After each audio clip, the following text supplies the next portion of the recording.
Kama tunavyofahamu sote ndugu zangu wema, ya kwamba Mwenyezi Mungu Subhanahu wa Ta'ala katika kitabu chake kitukufu ameijalia miezi minne iwe ni miezi mitukufu katika mwaka ambao una miezi 12. Akasema Mwenyezi Mungu Subhanahu wa Ta'ala, inna iddatash shuhuri inda Allah 12 shahra. Hisabu ya miezi kwa Mwenyezi Mungu katika kitabu chake ni miezi 12, lakini minha arba'atun hurum, katika hiyo 12 kuna miezi minne ni mitukufu. Mtume sallallahu alayhi wasallam akatufafanulia ile miezi mitukufu iliyotajwa katika aya hii iliyoko katika sura At-Tauba aya ya 38, ya kwamba miezi hiyo ni mitatu iliyofuatana na mmoja ambao uko mbali. Mitatu iliyofuatana Dhulqa'da, Dhulhijja tuliyomaliza juzi, na Muharram, na wanne kama tunavyojua ni Rajab.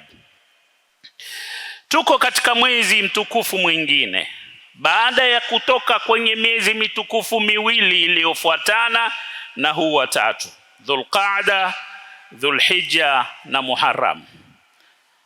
Kwenye mwezi wa Dhulqa'da, kama tulivyoelezana, mbali na utukufu wa mwezi mzima, kulikuwa na siku 10 za mwanzo ambazo zilikuwa hazifanani na masiku mengine katika dunia. Wakati ukifanya amali njema katika siku hiyo, malipo ya siku hizo, ya siku katika siku hizo 10 yalikuwa hayafanani na malipo ya siku yoyote katika ulimwengu. Kumaliza tu mwezi huu mtukufu au kuzimaliza siku 10, mwezi ulibaki kuendelea, ukabaki ni mtukufu. Mwenyezi Mungu Subhanahu wa Ta'ala akatuzuia kuzidhulumu nafsi zetu katika siku hizo. Mwezi umemalizika, ukimalizika umeanza mwezi mtukufu wa Muharram. Kwa hivyo ndugu zangu wema, Mwenyezi Mungu Subhanahu wa Ta'ala kwa kumsikitikia, humbembeleza na kumhurumia mwanadamu huu dhaifu, akampa masiku matukufu au miezi mitukufu ili kufuta yale ambayo ameyafanya katika siku zingine, apate kupata mambo mema na kumrundikia thawabu nyingi, ili madhambi yake yote aliyoyafanya yawe hayalingani kwa wingi na thawabu atakazozifanya katika miezi hii mitukufu. Ndugu zangu wema, kama tujuavyo ni kwamba Mwenyezi Mungu Subhanahu wa Ta'ala kwa hikma yake na ubora wake amejalia mwenye kufanya dhambi moja hupata moja, lakini mwenye kufanya thawabu moja hupata 10.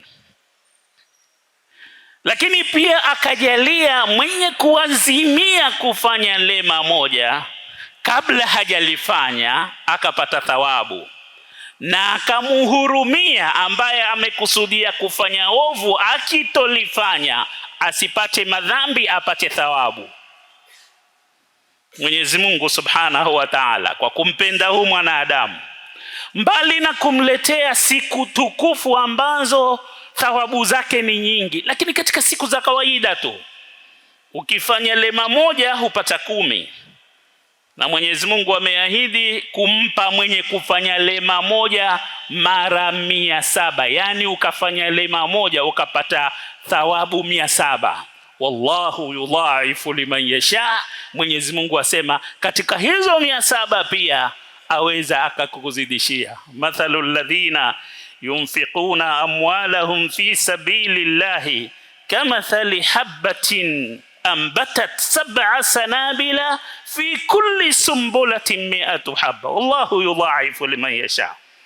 Yani mtu akafanya lema moja akapata 10, na mwingine akafanya lema moja akapata 20, na mwingine akafanya lema moja kama hilo akapata 100, lakini mwingine akapata 700, na mwingine akafanya lema moja kama hilo.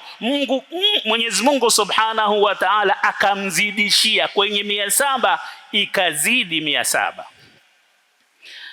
Lakini Mwenyezi Mungu kwa mipango yake amepanga atakaofanya ovu moja apate 1, lakini atakayenuia kufanya lema asilifanye anapata thawabu, lakini anayenuia kufanya ovu asilifanye hapati madhambi bali hupata thawabu.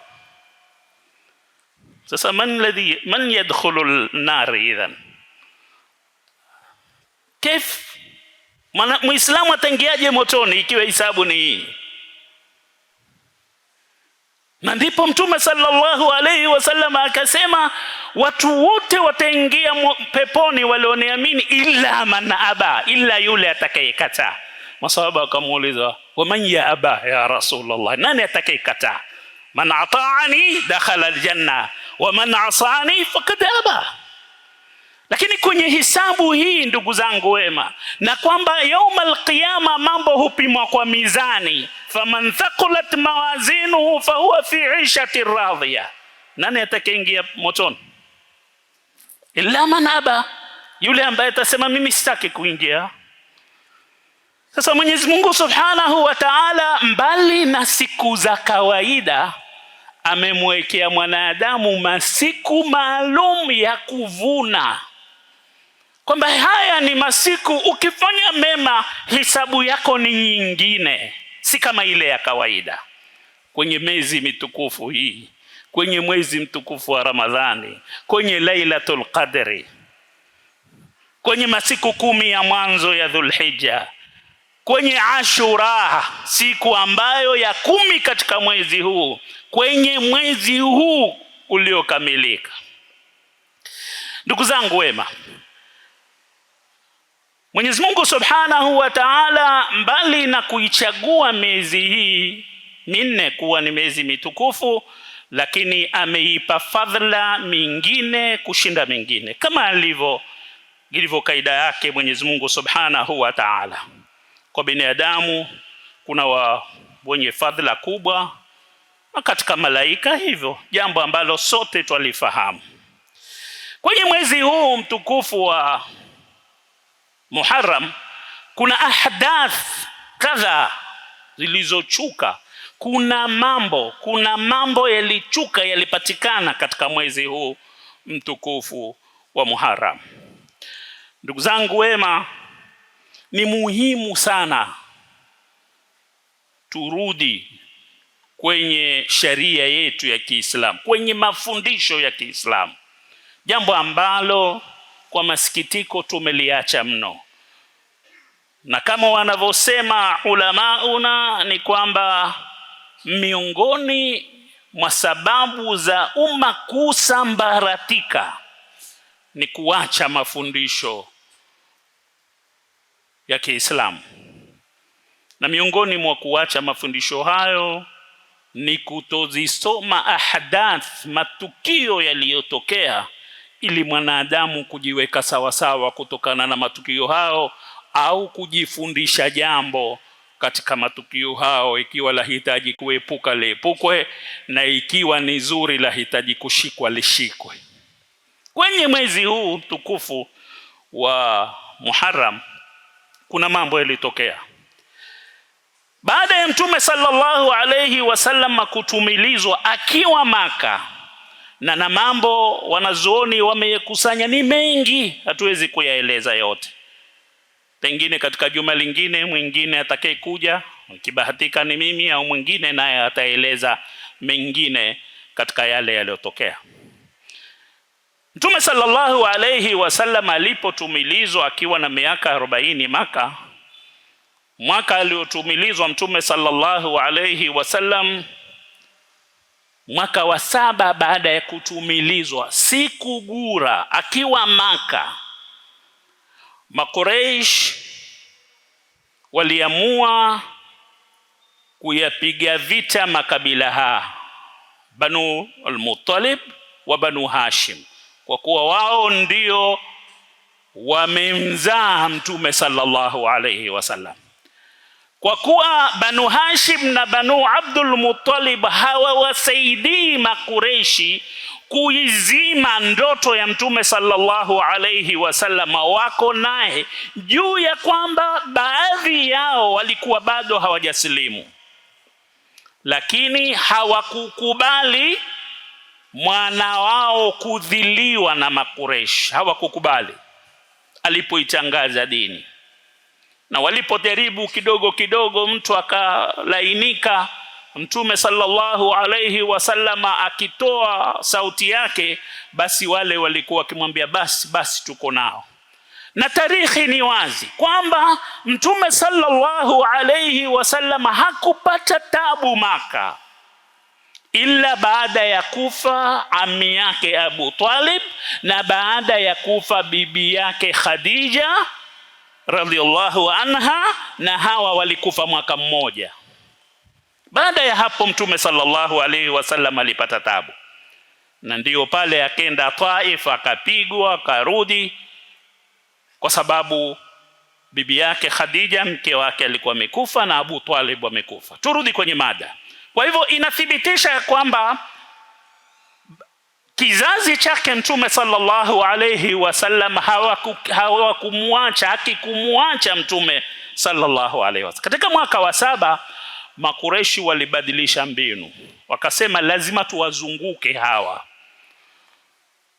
Hakuna ruhusa kufanya biashara nao kabila lolote la Hashim na Abul Muttalib, akiweko Mtume sallallahu alayhi wasallam, wakiweko na masahaba waliokuwa wamesilimu. Wakazungukwa na Makureish kwenye pango inayojulikana kama Shab Abu Talib, pango ya Abu Talib.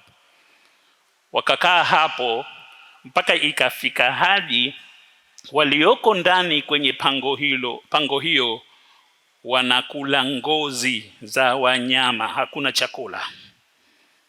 Miongoni mwao Mtume Muhammad sallallahu alayhi wasallam.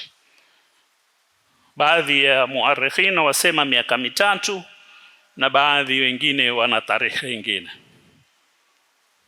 Kwa hivyo jambo hili la kuzungukwa na kuzingirwa Mtume sallallahu alayhi wasallam lililotokea mwaka wa 7 toka Mtume apewe utume lilipatikana Muharram, lilianza katika mwezi huu wa Muharram. Kwa hivyo Muharram una historia kubwa mwezi huu. Mwaka wa 7 toka Mtume sallallahu alayhi wasallam agure kutoka Maka kwenda Madina,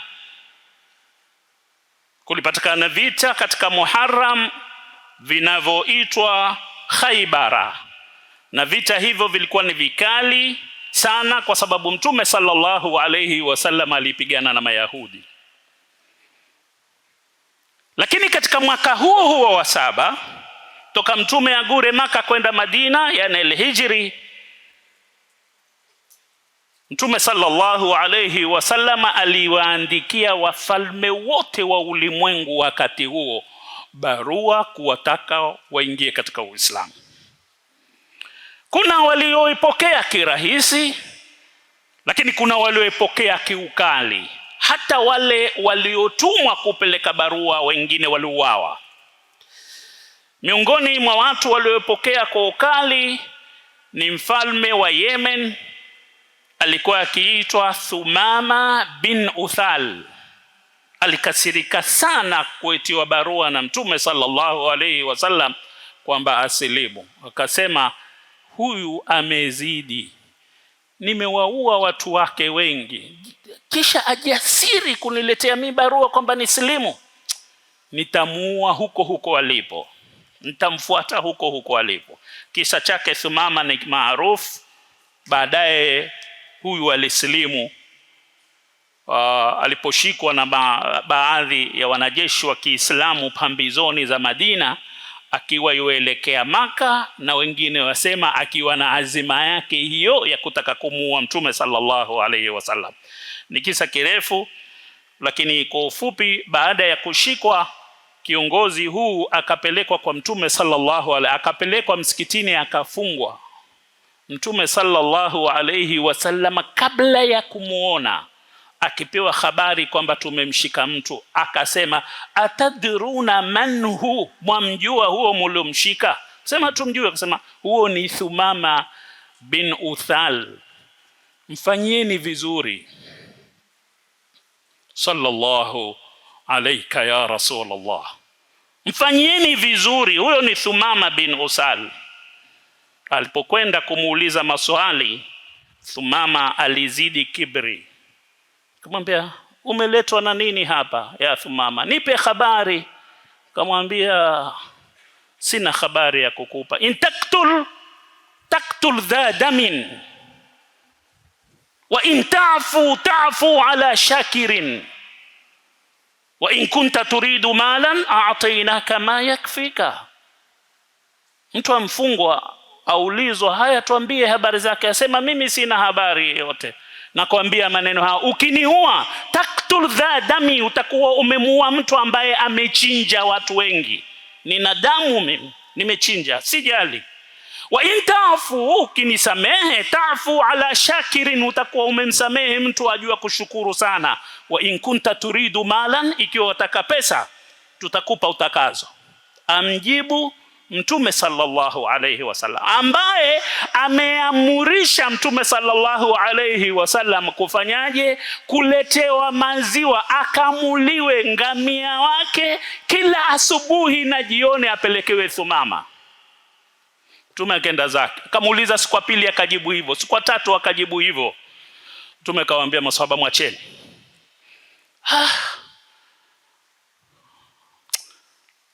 Allahu a'lamu kaifa yaj'alu risalatahu, Mungu ajua wapi pa kuupeleka utume wake. Mtu amekusudia kukuua ya Rasulullah, na amethibitisha mbele yako ya kwamba yeye amekuja kukuua, na amethibitisha ya kwamba yeye hajali. Wampa maziwa asubuhi na jioni, kisha wamwambia nenda zako. Masahaba wakawa mwangalia tu Mtume sallallahu afanyeje, hawana la kumwambia. Ni Mtume wa Mungu. Alikwenda yule Thumama mpaka nje ya Madina, kuna kisima, akajitia maji kidogo, mara akili karudi, akasema huyu siye binadamu wa kawaida. Karudi mbio, masahaba kila mmoja ameshika kipembe chake na farasi wake, akasema kwa ruhuni, yani ni baadhi ya mambo wazungumza baadhi ya muwarikhin na waliote wa tarehe, wale masahaba wasema kile ulichokitaka Mtume ndicho hiko, sisi tulikuwa shamfunga ho, sasa ule yuaja kwa vita. Tunamwacheni. Akija yasema ashhadu an la ilaha illa Allah wa annaka rasulullah. Tumwambia lipi lilokuzuia wakati ule? Akasema lililonizuia ni kwamba niliogopa, sio mukadhani kwamba mimi ni muoga. Alhasil, huyu Thumama ndiye msahaba wa kwanza kuleta talbia Maka. Allahu akbar, Allahu akbar, Allahu akbar.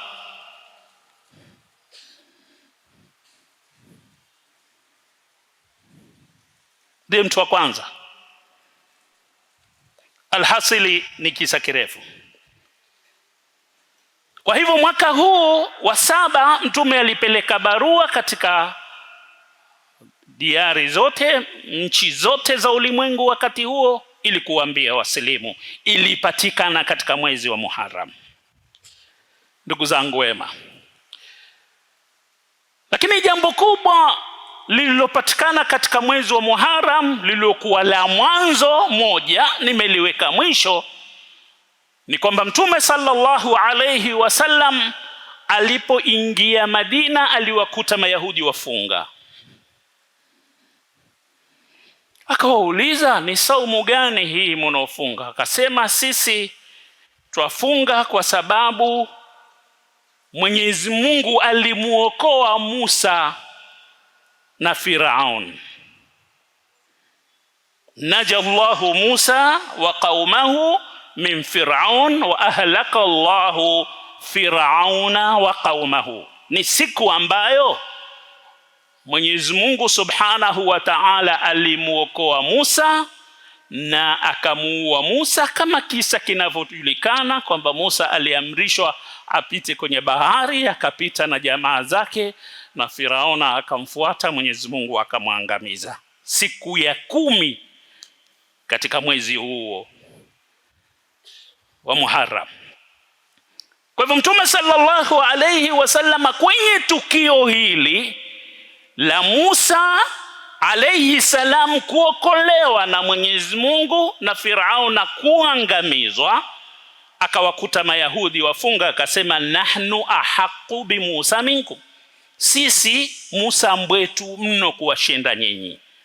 Akaanza kufunga Mtume sallallahu alayhi wasallam, na ni sunna kubwa katika mwezi huu wa siku ya 10 inaitwa Ashura. Lakini Mtume sallallahu alayhi wasallam kwa kuwahalifu Mayahudi akasunisha kufungwe Tasua na Ashura, kufungwe mwezi 9 na 10 au na 11, 9, 10, 11 au 10 peke yake au 9 na 10 au 10 na 11. Mtume sallallahu alayhi wasallam akasema maneno yake makubwa kwenye utukufu wa siku hii kwamba atakayefunga siku hii basi natarajia kwa Mwenyezi Mungu atamsamehe madhambi ya mwaka uliopita. Saangalia kuweko kwa siku tukufu kwenye mwezi mtukufu, ikawa kufunga kwako ni kusamehewa dhambi zako za mwaka mzima uliopita.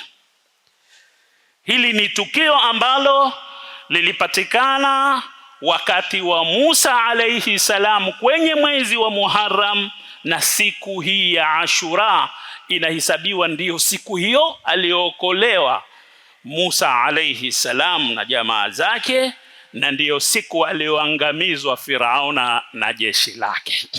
Ndugu zangu wema, nimeweka mwisho jambo ambalo lilikuwa lizungumze mwanzo, kwa sababu kwenye siku hii ya Ashura tarehe 10 katika tarikhi ya Kiislamu kulitokea jambo ambalo nina masikitiko makubwa, na hakuna jambo lenye masikitiko makubwa kushinda hilo. Kwa hivyo nimekusudia kuliunganisha la tarehe 10 ya Musa alivyookolewa Musa na tarehe 10 ambayo aliuawa Sayyid Shabab Ahli al-Janna Al-Hussein radhiyallahu anhu wa ardah. Katika tarehe 10 ya Ashura kwenye mwezi huu wa kutokea jambo kubwa la kuokolewa Musa, lakini katika mwaka wa 61 toka mtume ahame, aliuawa kipenzi chake Mtume sallallahu alayhi wasallam na mjukuu wake, na sayyid min shababi ahli aljanna. Aliuawa kinyama, kiudhalilifu, na hakuuawa peke yake, aliuawa yeye na familia yake.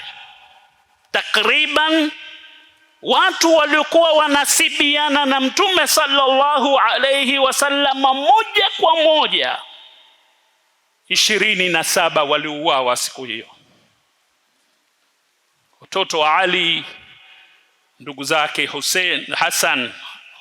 Hassan alikufa kabla, ndugu zake Hussein, watoto wake Hussein, dada zake walioshirikiana nao, wengi wao walikufa katika siku hiyo ya 10. Watoto wa Ali peke yake, ndugu zake Hussein kwa baba, kwa sababu kwao walizaliwa watoto 4 kwa mama na baba. Lakini ndugu zake kwa baba, kwa sababu Sayyidina Ali alikuwa na watoto wengi, alikuwa na watoto 35 kwa wake tofauti. Katika watoto waliouawa pamoja na Hussein alayhi salam, ndugu zake kwa baba ni Muhammad bin Ali bin Abi Talib, Abu Bakar bin Ali bin Abi Talib, Jaafar bin Ali bin Abi Talib na Uthman bin Ali bin Abi Talib pamoja na Husaini. Wote sita watoto wa Sayyidina Ali walikufa katika siku hiyo ya tarehe 10 ya Ashura. Mbali na hao ni wengi watoto wa Ali wa Hussein, takriban wote walikufa katika siku hiyo isipokuwa mmoja, al-Aliyul Asghar. Ali Hussein alikuwa na watoto wawili anawaita Ali, al-Aliyul Akbar wal Aliyul Asghar. Aliyul Akbar alikufa siku hiyo, aliuawa, lakini Aliyul Asghar aliokoka kwa sababu siku hiyo ya tarehe 10 alikuwa mgonjwa, hakutoka kwenye hema. Huyu ndiye yule anayejulikana katika tarehe Zainul Abidin, al-Aliyu al-Asghar. Kwenye kisa hiki ndugu zangu wema, ikiwa hatutosoma tarehe na hatutozichambua tarehe hizo, watu wengi zitawapita, wengine watayachukua watueleze visivyo. Ndugu zangu wema, kwa hivyo kwenye mwezi huu, mbali na kupatikana kisa cha kuokolewa Musa alayhi salam, lakini kwenye tarehe 10 hiyo aliokolewa Musa katika Muharram, ndiyo tarehe aliouliwa kipenzi cha Mtume sallallahu alayhi wasallam na mmoja kati ya mabarobaro wa peponi pamoja na ndugu zake, wakauawa na maadui na wasiopenda Uislamu na makafiri, wa la'natullahi alayhim. Wa kullu man sahama, na kila aliyosaidia kumuua na kuwaua vipenzi wa Mtume sallallahu alayhi wasallam na mjukuu wake aliyokuwa mpenda, Mwenyezi Mungu subhanahu wa ta'ala amlani. Walimuua, wakamkata kitwa, wakakiangika kitwa chake, wakakitukua kitwa chake, wakakipeleka pahala, wakakihamisha, wakakipeleka kwa mfalme aliyokuweko, wakakipeleka huko. Miongoni mwa waliokoka ni Zainab aliokoka, ambaye huyu baadaye alifariki Misri, alizikwa Misri, alishindwa kabisa kukaa Madina, akahamia Misri. Ndugu zangu wema, ahdath zinazopatikana kwenye mwezi huu mtukufu wa Muharram ni nyingi, lakini zatakaziwe na mazingatio. Kubwa zake ni hizo ambazo nimewaeleza, lakini kuna hadithi nyingi zilizopatikana wakati hauturuhusu.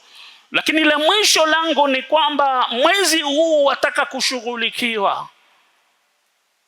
Mwenyezi Mungu asema msidhulumu nafsi zenu.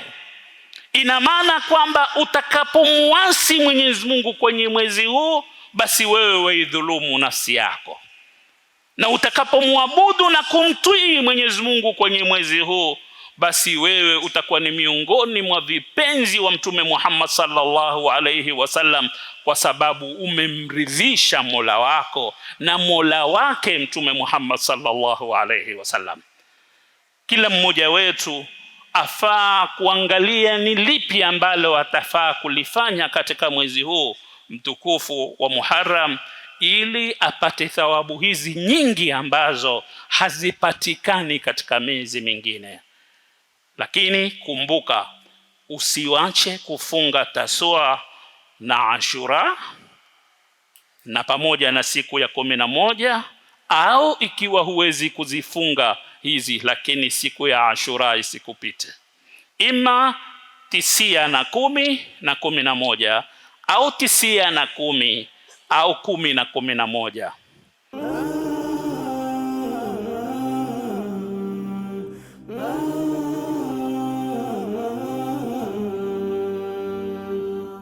Al Hajar TV, mwangaza kwa umma.